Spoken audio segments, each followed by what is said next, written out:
Arsenal lagi-lagi bikin kecewa pendukungnya. Datang ke Paris dengan segudang harapan, pulang bawa koper kosong. Ini bukan kali pertama Arsenal bikin fans gigit jari. Sudah 3 musim nangkring manis di posisi kedua Liga Inggris, tapi ujung-ujungnya cuma jadi pajangan di klasmen. Sekarang, di Eropa juga sama. Hampir. Nyaris juara, nyaris lolos final. Tapi yang namanya hampir, ya tetap saja bukan. Buat Gunners garis keras, yang mereka butuhkan itu trofi, bukan sekedar pujian atas permainan cantik tapi tanpa hasil. Musim ini, lagi-lagi mereka harus menelan pil pahit tanpa gelar. Kembali ke Parc des Princes, mari kita bedah kenapa hampir ini terus menghantui Arsenal.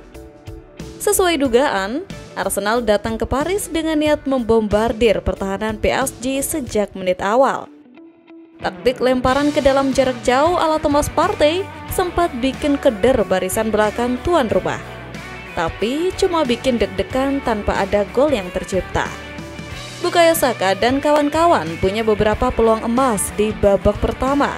Tapi lagi-lagi Dewi Fortuna belum menghampiri. Bola tidak mau mampir ke jala PSG. Satu nama yang patut diacungi jempol di kubu PSG adalah Gianluigi Donnarumma. Kiper asal Italia ini tampil hebat di bawah Mister. 4 shoot on goal dari pemain-pemain Arsenal berhasil dimentahkannya dengan refleks top dan ketenangan luar biasa. Penyelamatan gemilangnya jelas jadi salah satu kunci keberhasilan PSG melaju ke final. Arsenal mungkin punya permainan yang enak dilihat, umpan-umpan pendek yang memanjakan mata, tapi pada akhirnya sepak bola itu tentang hasil akhir. Trofi adalah bukti nyata dari sebuah kesuksesan. Tanpa gelar, semua pujian dan sanjungan itu terasa hambar. 3 kali jadi runner-up di Liga, nyaris lolos final Liga Champions. Ini semua hanya menambah panjang daftar hampir dalam sejarah Arsenal. Buat para Gunners, almost itu tidak cukup. Mereka butuh trofi, dan sampai kapan hampir ini terus jadi lagu sedih yang terulang setiap musim? Dengan kegagalan di Eropa, Arsenal kini telah mewarnai 5 musim kompetitif secara beruntun tanpa meraih satupun trofi mayor. Rentetan puasa gelar ini menjadi pil pahit untuk para Gunners di seluruh dunia. Terakhir kali Arsenal mengangkat piala adalah pada musim 2019-2020. Ketika mereka secara heroik menjuarai Piala FA di bawah asuhan Mikel Arteta. Namun, sejak saat itu, Emirates Stadium seolah kehilangan sentuhan magis untuk menjadi saksi perayaan juara. Musim ini, harapan sempat membumbung tinggi. Arsenal menunjukkan performa yang menjanjikan di Liga Inggris, bersaing ketat di papan atas. Namun, inkonsistensi di momen-momen krusial kembali menghantui, membuat mereka harus puas melihat Liverpool mengangkat trofi domestik. Di kancah Eropa, langkah Arsenal juga harus terhenti di tangan PSG. Meskipun sempat memberikan perlawanan sengit, kualitas dan pengalaman Les Parisiens terbukti menjadi pembeda. Kekalahan di Parc des Princes menambah panjang daftar kegagalan Arsenal di kompetisi tertinggi antar klub Eropa.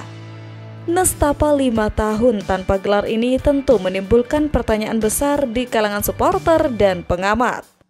Meskipun Mikel Arteta dinilai telah membawa perubahan positif dalam skuad, trofi juara tetap menjadi tolak ukur utama kesuksesan.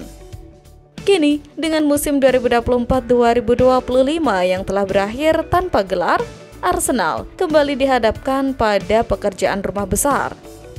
Bagaimana mereka akan membangun kembali kekuatan, mengatasi mentalitas yang rapuh di momen penting, dan akhirnya mengakhiri kutukan puasa gelar yang telah berlangsung terlalu lama?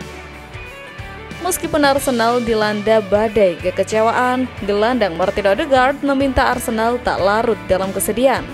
Ini adalah kekecewaan luar biasa, dan saya tahu semua orang kecewa. Tapi satu hal yang bisa Anda lakukan adalah tetap melangkah maju, terus berkembang, terus belajar, tetap bersama, ada untuk satu sama lain, mengangkat satu sama lain, dan memastikan kami bangkit. Jelas Odegaard dikutip dari laman resmi klub. Mengenai pencapaian Arsenal pada kompetisi Liga Champions musim ini, Odegaard menilai banyak hal yang bisa mereka banggakan karena mampu melangkah jauh hingga semifinal.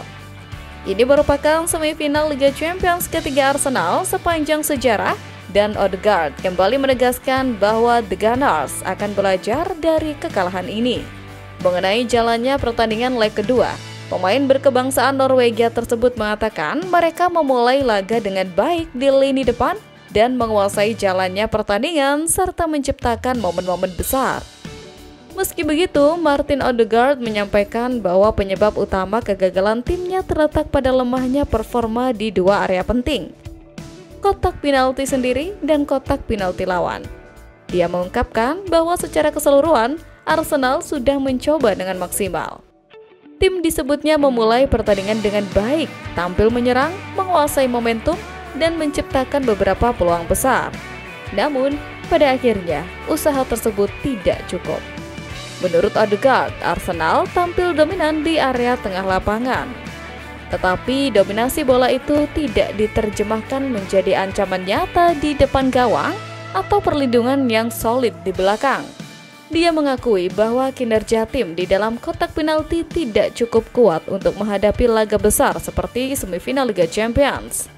Dia juga memberi apresiasi kepada kiper PSG Gianluigi Donnarumma yang disebutnya membuat beberapa penyelamatan luar biasa. Odegaard merasa kekalahan ini menyakitkan karena ambisi tim sangat besar. Dia menyebut bahwa para pemain menginginkan hal besar, baik di Liga Inggris maupun di Liga Champions.